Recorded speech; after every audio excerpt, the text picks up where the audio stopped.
तुम्ही का बोलत नाही आहात माझ्याशी? तुम्ही का उत्तर देत नाही आहात? मी अट घातली म्हणून? प्रजेच्या संरक्षणासाठी मी माझा शाप मागे घ्यायला तयार झाले, पण तुम्ही सगळं विसरून जेजुरीत नाही येऊ शकत?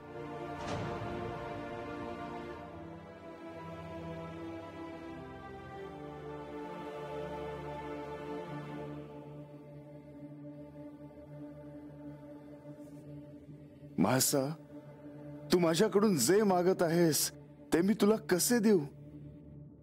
तू मला ह्या साऱ्यांना असेच सोडून देऊन जेजुरीत यायला सांगत आहेस?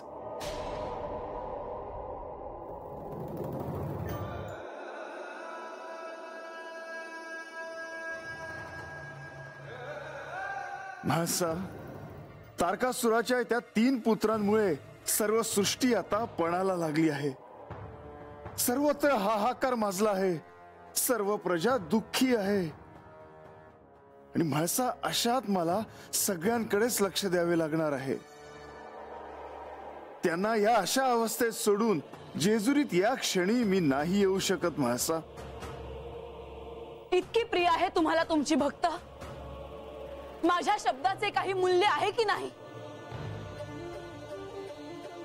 त्या निमित्ताने तुम्ही पुन्हा तुमच्या मूळ रूपात या. आपण आपला नव्याने संसार सुरू करू. तुम्ही माझ्या सोबत नाही आहात तर माझी अवस्था काय आहे तुम्हाला कळत आहे का? माझ्याशी बोला. मला सांगा तुम्ही काय करणार आहात ते.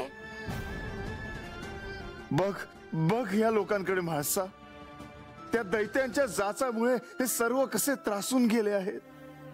साऱ्या सृष्टीलाच आता मोठ्या दिव्यातून जावे लागणार आहे. पण म्हाळसा, हे सारं घडण्यापासून त्यांना रोखायचं असेल तर मला तू उशाप देणे अत्यंत आवश्यक आहे. त्या दैत्यांचा वध करण्यासाठी मला पूर्ववत व्हावंच लागेल. म्हाळसा,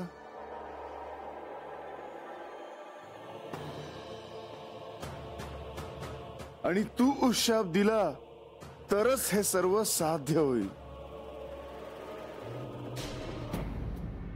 तारकासुराच्या 3 पुत्रांनी जेव्हा कठोर तपश्चर्या केली तेव्हा त्यांना इच्छित वरदान देण्याशिवाय माझ्याकडे दुसरं काही गत्यंतरच नव्हतं. त्यानंतर ही अशी परिस्थिती निर्माण होईल हे आपल्या सर्वांनाच ठाऊक होते. पण यावेळी त्रिमूर्तींमध्ये साक्षात महादेव नाहीत.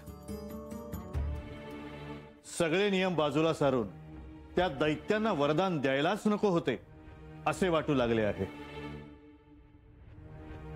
ह्यात तुमचे काहीच चुकले नाही ब्रह्मदेव.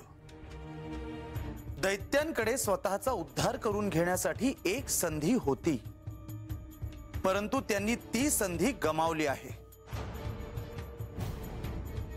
सगळीकडे सत्ता मिळवण्याच्या सुप्त हव्यासापोटी त्यांनी निसर्गाच्या नियमांविरुद्ध जाण्याचं ठरवलं. आता महादेव त्यांना त्याची शिक्षा दिल्याशिवाय राहणार नाहीत. सगळे जीव भयभीत झाले आहेत. आपण या संकटातून वाचू यावर त्यांचा विश्वास राहिलेला नाही. कारण श्री खंडेराय जेजुरीत नाहीत. आणि आता जर 3रा ग्रह प्रस्थापित झाला तर या पृथ्वीचे काय होईल हे सांगता येत नाही. हीच तर परीक्षेची वेळ असते. परमेश्वरावर ज्याची दृढ श्रद्धा आहे तोच ह्या संकटातून वाचेल. आता श्री महादेव त्या 3 ग्रहांचा विनाश कसा करतील हेच पाहायचे आहे. त्यासाठी हे 3ही ग्रह एका सरळ रेषेत यायला हवे.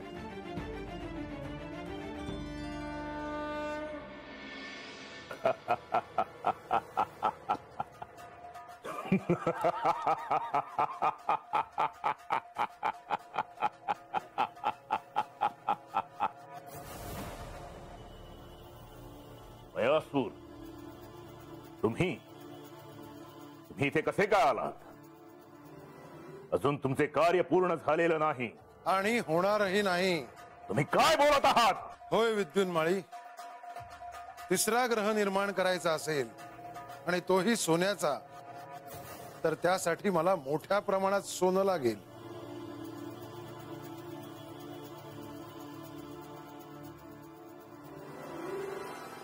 असं असेल तर साऱ्या सृष्टीतील ते सोनं जमा करा. जिथं सोनं असेल तिथला कण कण वापरा. सगळ्यात आधी जेजुरीवरून ते सोन्याचे कण जमा करा. सोन्याची जेजुरी म्हणतात हे काही खोटं नाही. तिथलं सोनं कधीच कमी होणार नाही. हवं तर ते सारं सोनं वापरा, पण तो ग्रह तात्काळ निर्माण करा. तसेच होईल. आता लवकरच मी तुझा सोन्याचा ग्रह देखील निर्माण करेन.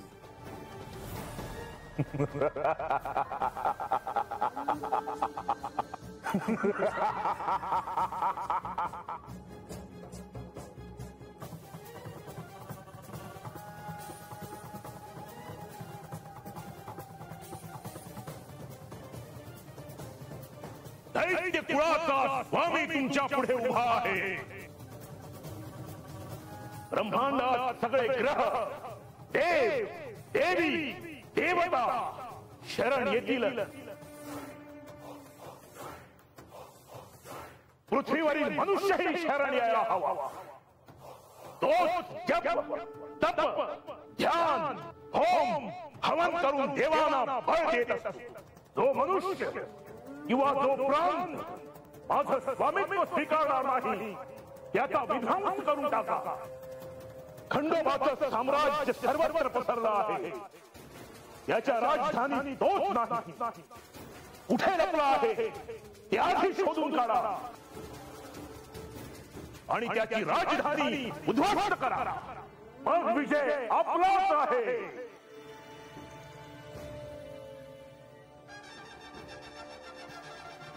सगळ्या पृथ्वीवर दैत्यांचे साम्राज्य प्रस्थापित झालेलं मला पाहायचं आहे. इथे आपलेच नियम असतील आणि आपलेच कायदे. विजयी व्हा आणि त्रिपुरासुराचं साम्राज्य प्रस्थापित करा.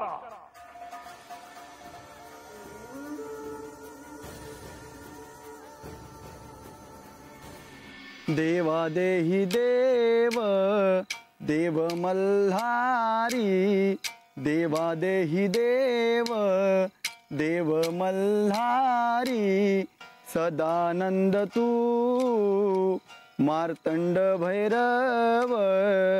खडगराज तू नवसाला पावाव.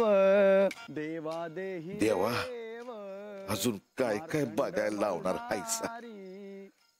आता या माणसांकडे बघवत नाही जी. असं काहीतरी करा. हा राक्षस पुन्हा कधी डोकं वर करून लोकांनी त्रास द्यायचा विचार बी करणार नाहीत. मार्तंड मल्हारी. देवा देहि देव कुलस्वामिनी तू अंतरयामी. देवा नवसाला पाव चारी धामी.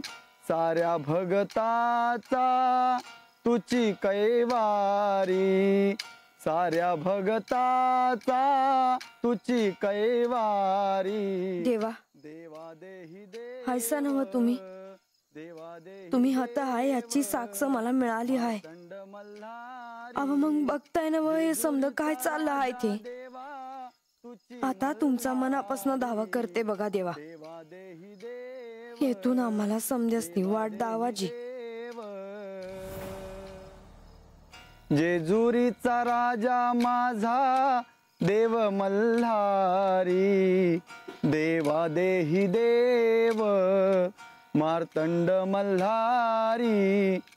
जेजुरीचा राजा माझा देव मल्हारी. जेजुरीचा राजा माझा देव मल्हारी. साऱ्या भगताचा तुची कैवारी. बानू, तुझी हाक माझ्यापर्यंत पोहोचली नाही असे नाही, पण बानू मी जरी महादेव असलो तरी ह्या मनुष्य अवतारात मला नियमांचे पालन करावेच लागेल. मार्तंड मल्हार जोवर म्हाळसा मला उशाप देणार नाही तोवर मी देखील त्या दैत्यांना शासन करू शकणार नाही. मी जेव्हा जेव्हा तुम्हाला हाक दिली तेव्हा तेव्हा तुम्ही धावून आलात. आज असे काय झाले? तुम्ही माझ्याशी काहीच का बोलत नाही आहात? अशा वेळी मला खरंच एकटं वाटतं.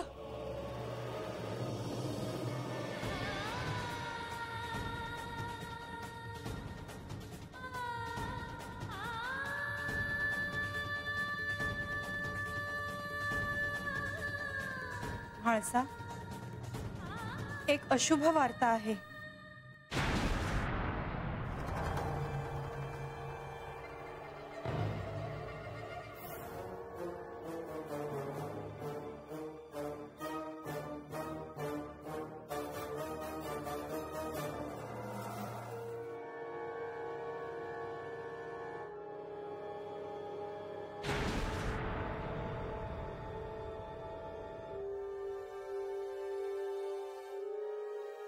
हा काय प्रकार आहे? आकाशात तिसरा ग्रह तयार होतो आहे. सगळ्यात जास्त सोनं जेजुरीत आहे. ह्या भूप्रदेशावरचं सोनं ग्रह बनवण्यासाठी खेचून नेत आहेत. पण हे चुकीचे आहे.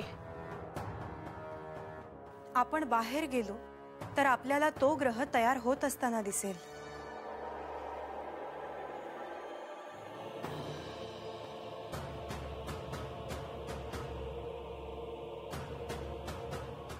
देवा, अंतराळात सोन्याचा ग्रह तयार केला जातोय. ह्या विशाल ग्रहासाठी जे सोनं हवं ते पृथ्वीवरूनच घेतलं जाणार.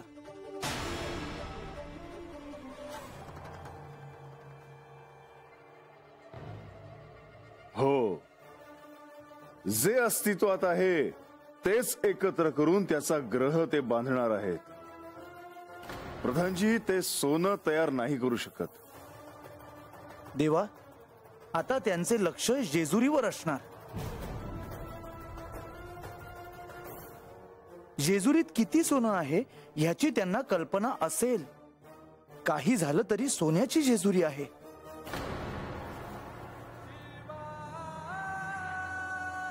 प्रधानजी, मयासूर जेजुरीतलं सोनं घेणार नाही याची काळजी घ्या.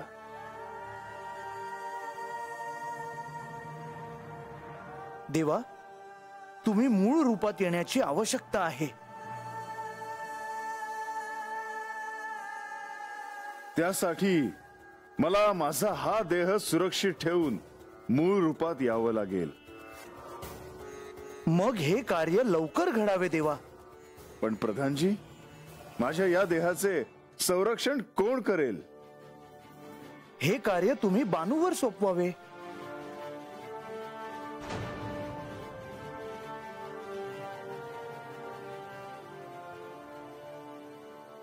प्रधानजी, जर म्हाळसा खरोखरच उशाप द्यायला तयार नसेल तर मलाच मी घालून घेतलेले नियम मोडून माझ्या मूळ रूपात यावे लागणार.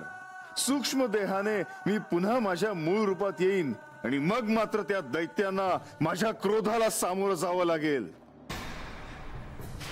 प्रधानजी, त्यासाठी मला बानूचे सहाय्य घ्यावे लागेल.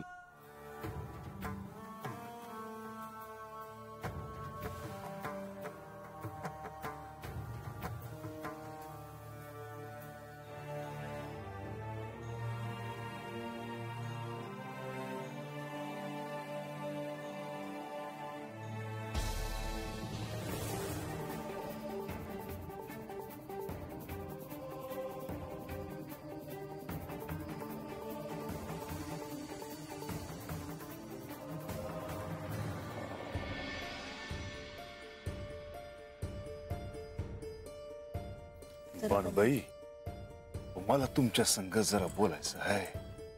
तर येता वय हे घ्या ताई.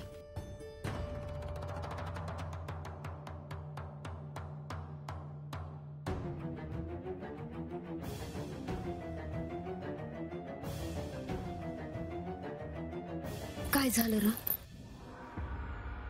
भानुबाई, माझं तुमच्याकडे एक काम आहे बघा. काय रे म्हातार बाबा? अहो तर नाही सांगता येणार. घरला जा. अरे पर हे बघा, तुम्ही घरला चला, मग समज सांगतो.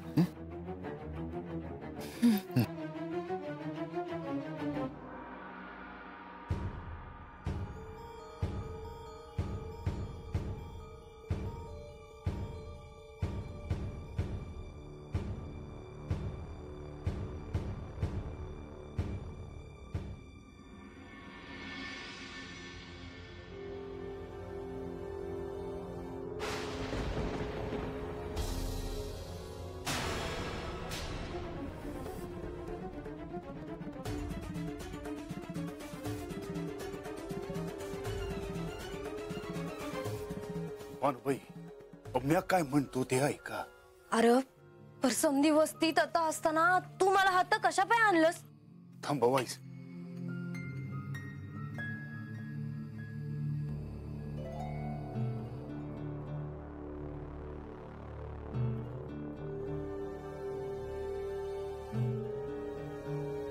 भानुबाई, म्या हात झोपतो. अरे पर कशाला? भानुबाई, एक ध्यानात ठेवा, म्या हात झोपलेला असताना माझ्या अंगाला कोणी बी हात लावायचा नाही. जो पातूर म्या डोळे उघडत नाही, तो पातूर मला हात न हलवायचं नाही. अरे पर हे समजा कशा पाय? अहो कळ तुम्हासनी.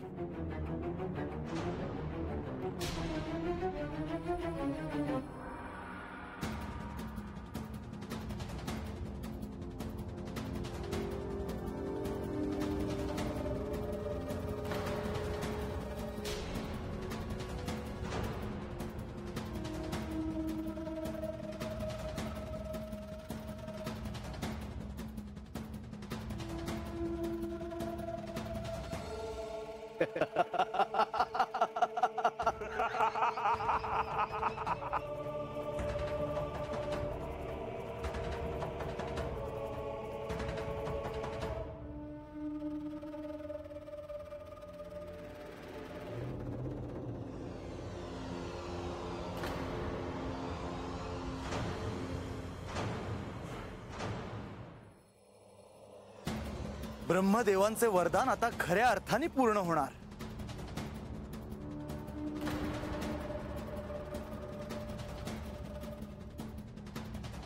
बघा देवी, आता हे दैत्य साऱ्या सृष्टीला वेठीस धरणार.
बंधू, हे संकट दूर करण्यासाठी मी यांना उशाप द्यायला तयार आहे.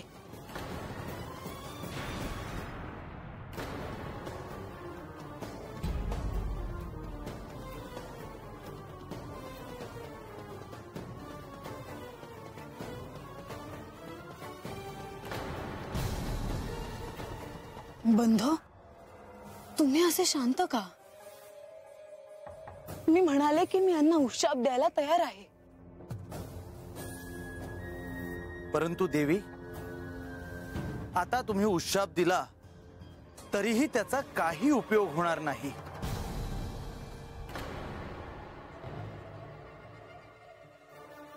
मी असं का म्हणतो आहे त्याचं कारण तुम्हाला लवकरच कळेल.